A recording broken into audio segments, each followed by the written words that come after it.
Сәлем интернет, сендер мен Дайреп. Ұйқы аспайды білем, бірақ ладно. Ойыма не келді, соны айта салдым. В общем, как всегда. Егер сіздер әлі күнге дейін лотерея ойнап көрмесеңіздер, вообще бір ретте ойнап көрмесеңіздер, онда сіздер бақытты адам шығарсыздар. Ал егер ойнап еще жеңсеңіздер, онда тоже бақытты. Себебі мен өз басым лотереяны 3 рет ойнап көрдім. Оның біреуі шын өмірде бір жерде отырып, екеуі телевизорден қарап. Қалай ойлайсыздар? Мен нешеуінде жеңдім? Дұрыс, біреуінде. И то китайский сағат. 3-ші күні сынып қалған. Міне мен бақытсыз адаммын. Және 2 телевизор лотереясына мен ұтқан жоқпын. Уже бәріңіз біліп отқан шығарсыздар, мен ұтпағанымды. Және менің айтар кеңесім бұл: лотереяны ешқашан ойнамай қойыңыздар.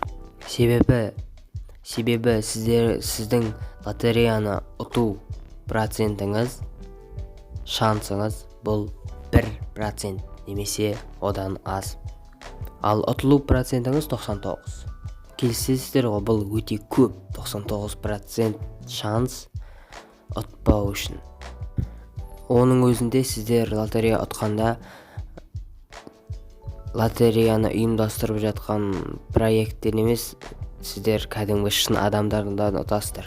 Себебі лотереяға миллион адам уж точно қатысады. Және бір лотерея билеті қазір қанша тұратын білмеймін, 600 или 700 теңге шығар. Сонда есептеп көріңіздер. Олар вообще ештеңе өз қалталарынан вообще шығарып отпаған сияқты.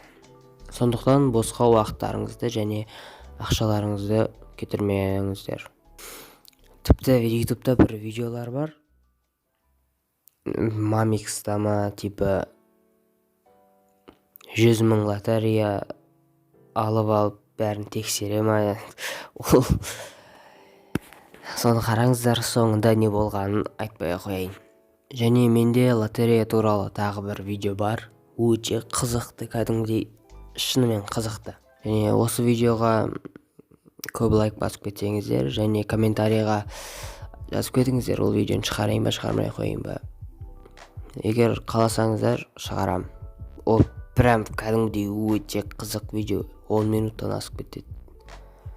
Кәдімгідей қызық. Ал сіздермен болғанмен Дайреп, сау болыңыздар. Кстати, лайв каналға, 3-ші каналға жазылып кет. Ссылка описаниеда. Сау болыңыздар.